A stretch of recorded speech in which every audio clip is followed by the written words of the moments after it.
the Tri-State News Channel. And now, Chuck Scarborough, Michelle Marsh, Janet Huff, and Glenn Berman. This is News Channel 4 at 6.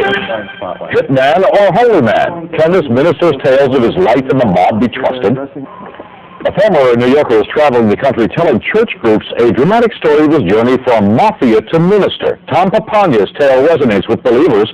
The mob experts say it just doesn't ring true. Tony Aiello has the story.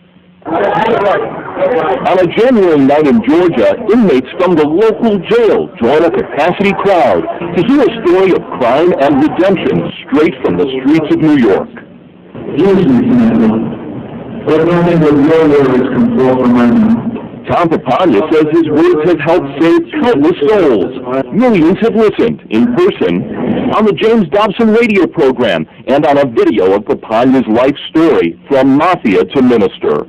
By the time I reached 30 years old, I was the third highest ranking member in the Gambino family. Papania says at age 15, he robbed crime family boss Carlo Gambino, who spared his life and shared a secret. My grandfather was Joe Joe Mausolea, who the FBI says was responsible for bringing the mafia from Sicily into this country. This man that spoke to me was Carlo Gambino.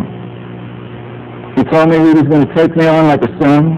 Papania says he learned well, became a millionaire New York mobster, trusted by new boss Paul Castellano, feared and respected by everyone else. Even Carlo Gambino, when he was alive, he said to me, "Don't you have any weaknesses?" Well, our investigation shows Papania may have a weakness. I was the third closest to Paul Castellano. A weakness for exaggeration. We met with him outside Atlanta, where he started a ministry a few years ago. What do you think God would think of me if I had to go out there and lie to win people to him? You don't tell any lies in this tape. No. It's all true. Yes, Tom, it's all true. Well, our investigation found many discrepancies. Here's just one. On the tape, Papania says the mob sent him to Kansas in 1965 to shoot 2 men.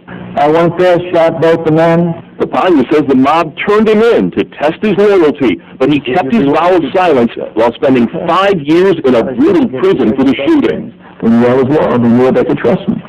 In fact, court records show Papania did not shoot 2 men in Kansas, though he did commit 2 burglaries there.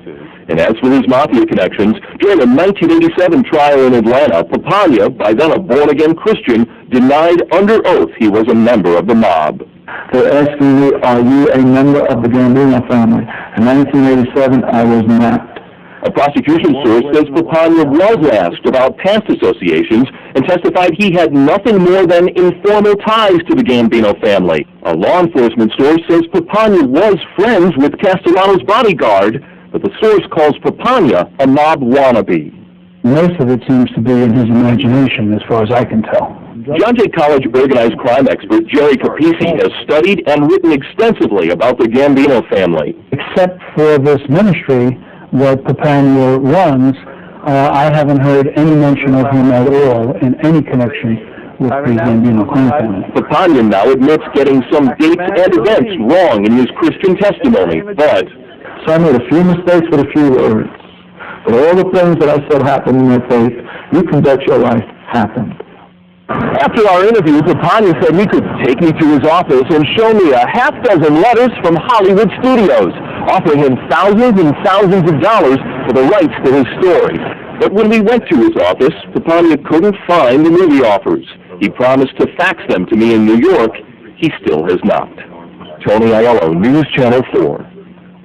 Papania's attorney says a judge may have expunged the record of that shooting in Kansas when he allowed Papania to enter the service rather than serve jail time. Tonight at 11, we have more from Tom Papania defending his claims against mob experts who say they just don't ring true. And next on News Channel 4.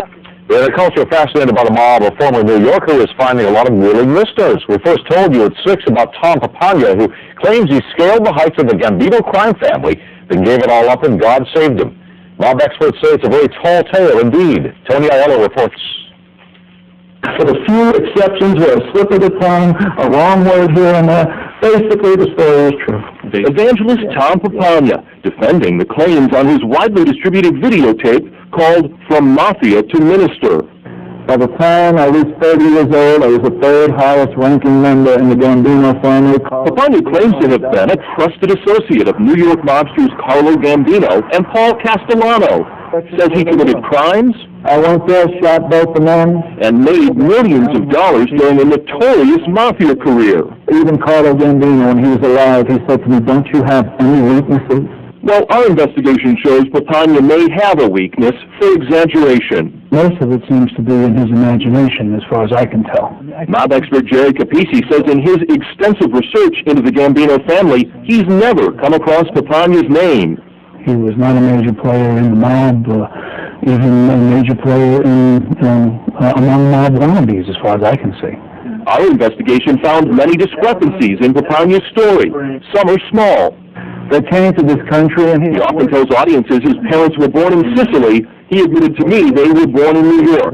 And larger discrepancies, such as his claims involving the 1982 kidnapping of an Atlanta man named Carl Coppola, who was held captive for 3 weeks by several men until, Papania claims, he made a phone call. I was much higher up in the family than they were, and they had to listen to me. They didn't have a choice. They let him go. According to press accounts and court records, Coppola was not released on Papania's orders. He was rescued in dramatic fashion by police. Another discrepancy, Papania's claim to have shot 2 men in Kansas, is flatly contradicted by law enforcement records. You see, you're not considering the pressure I'm under.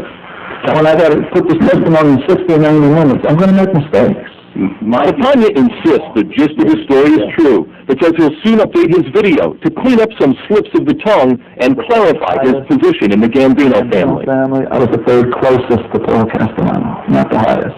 It's pretty easy to say anything you want about your relative closeness to a guy who's been dead for 15 years. Mob expert Jerry Capeci thinks Papania is playing on a cultural obsession with the mob to build his ministry.